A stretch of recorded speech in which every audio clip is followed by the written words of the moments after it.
Speaking of Democratic bona fides, you are not a Democrat. You are not a liberal in the media. You are not a left-wing anybody if you don't go back to the same old refrain following the New Zealand shooting, following the Jussie Smollett hoax, following any incident of racism, race-based violence, and attempt to tie it to President Trump. What is it? Of course, it is Trump's response to Charlottesville. Charlottesville was the proof, the utter proof that Trump is a racist. We hear it constantly. Senator Richard Blumenthal citing Trump's comments in the wake of Charlottesville as evidence that he and his rhetoric are to blame for what happened in New Zealand, quite literally a world away. That Donald Trump is the inspiration for all of these white nationalists and all of these violent Islamophobes and all of these awful people in the world. It's always Charlottesville. It always goes back to Charlottesville, doesn't it? But what if I told you that everything the media has told you about Trump's comments on Charlottesville are a lie? My latest at Common Sense Central, a look back at what the president actually said and a look at the left's enduring Charlottesville lie.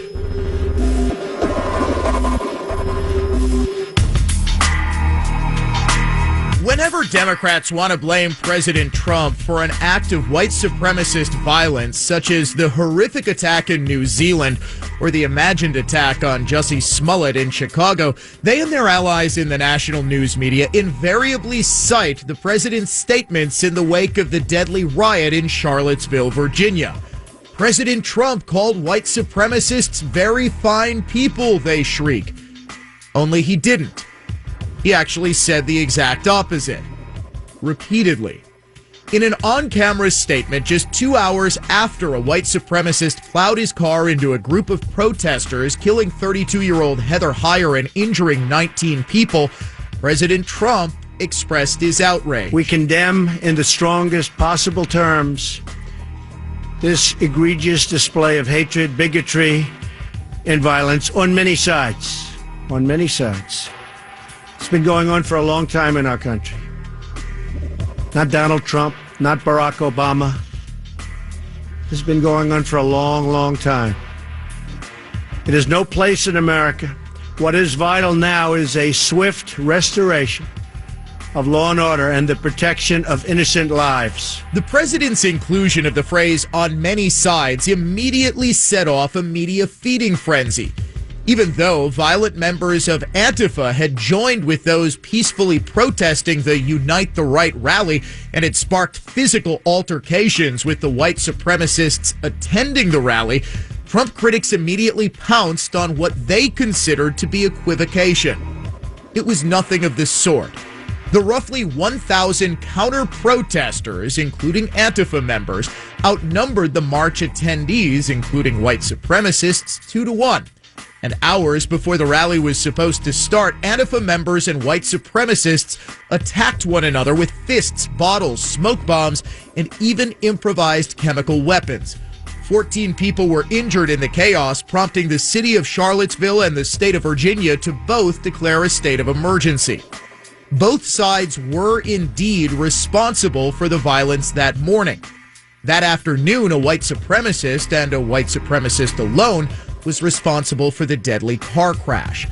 In his initial remarks, it was clear that President Trump was discussing all of the events of that day, focusing in particular on their divisive nature, a point he made clearly. Above all else, we must remember this truth. No matter our color, creed, religion, or political party, we are all Americans first. We love our country. We love our God. We love our flag. We're proud of our country. We're proud of who we are. So we want to get the situation straightened out in Charlottesville. and we want to study it. And we want to see what we're doing wrong as a country where things like this can happen. My administration is restoring the sacred bonds of loyalty between this nation and its citizens. But our citizens must also restore the bonds of trust and loyalty between one another. We must love each other, respect each other, and cherish our history and our future together. His rather obvious point was that hate in any form has no place in America, but naturally those who hate him left this paragraph out of their attacks on him and focused solely on his many sides remark. 2 days later, on Monday, August 14th, the president addressed the incident again and again condemned the violent episode, this time expressly mentioning the white nationalism and white supremacist ideologies of the rally's attendees. To anyone who acted criminally in this weekend's racist violence, you will be held fully accountable. Justice will be delivered. As I said on Saturday, we condemn in the strongest possible terms this egregious display of hatred, bigotry, and violence. It has no place in America. And as I have said many times before, no matter the color of our skin, we all live under the same laws. We all salute the same great flag. And we are all made by the same Almighty God. We must love each other, show affection for each other, and unite together in condemnation of hatred, bigotry, and violence. We must rediscover the bonds of love and loyalty that bring us together as Americans. Racism is evil, and those who cause violence in its name are criminals and thugs, including the KKK, neo-Nazis, white supremacists, and other hate groups that are repugnant to everything we hold dear as Americans. We are a nation founded on the truth that all of us are created equal. We are equal in the eyes of our Creator. We are equal under the law, and we are equal under our Constitution. The press, though, was still unwilling to let the many sides comment go, and during a press conference at Trump Tower the following day, they hammered the president on his supposed inability to condemn white supremacists, even though he just did the day before. Mr. President, are you putting what you're calling the alt-left and white supremacists on the same moral plane? I'm not putting anybody on a moral plane. What I'm saying is this. You had a group on one side and you had a group on the other, and they came at each other with clubs, and it was vicious, and it was horrible, and it was a horrible thing to watch. But there is another side. There was a group on this side, you can call them the left, you've just called them the left, that came violently attacking the other group. So you can say what you want, but that's the way it is. And it was, as every video of the violent clashes clearly show.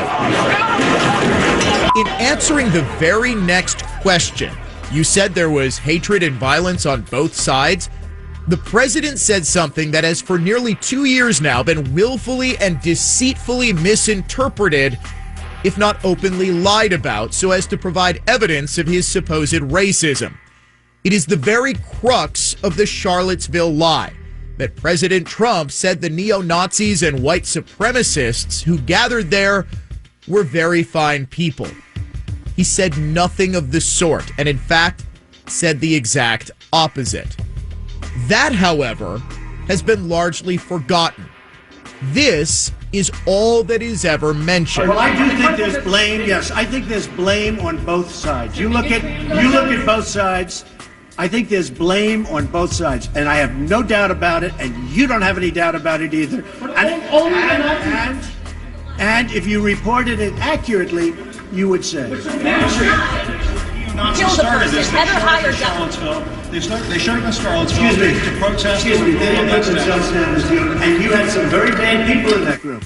But you also had people that were very fine people on both sides. Tellingly, the very next sentence is never, ever mentioned when the subject of President Trump and Charlottesville comes up. You had people in that group, excuse me, I saw the same pictures as you did.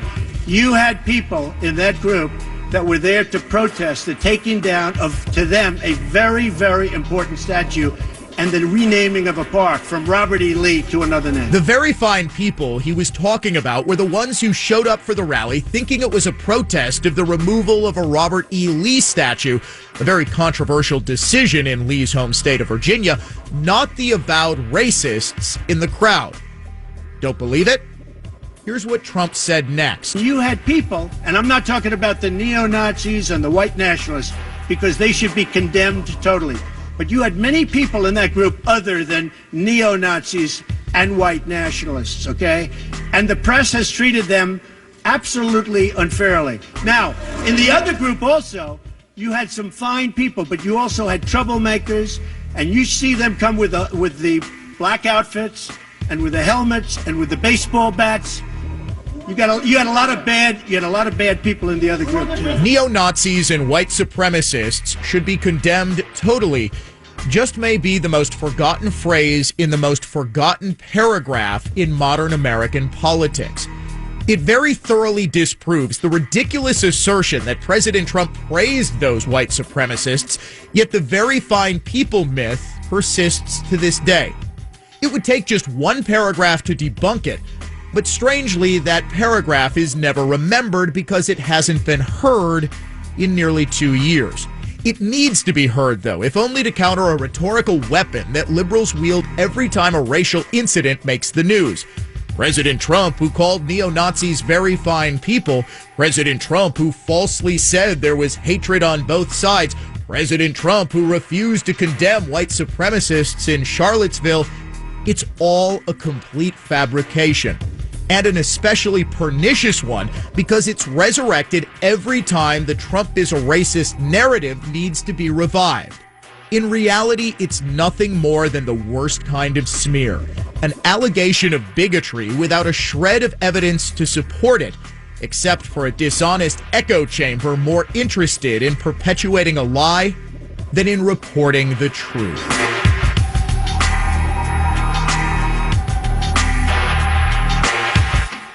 The left's enduring Charlottesville lie. As media members, as Democrats rush to condemn President Trump for the New Zealand atrocity, they invariably cite Charlottesville. It is a dishonest smear. And there is your proof. My latest investigation for Common Sense Central, available now at newstalk1130.com, WIBA.com, and be sure to share this because this will make your liberal friends' heads explode, that I can demonstrably prove that Charlottesville and President Trump's response to it was nothing like you have been told for nearly 2 years. Go to my Facebook page, facebook.com/Dan O'Donnell Show, or via Twitter at Dan O'Donnell Show on Twitter, and get that thing in circulation so that people can hear the truth, not the liberal media's spin and lies. Talk radio redefined. Dan O'Donnell.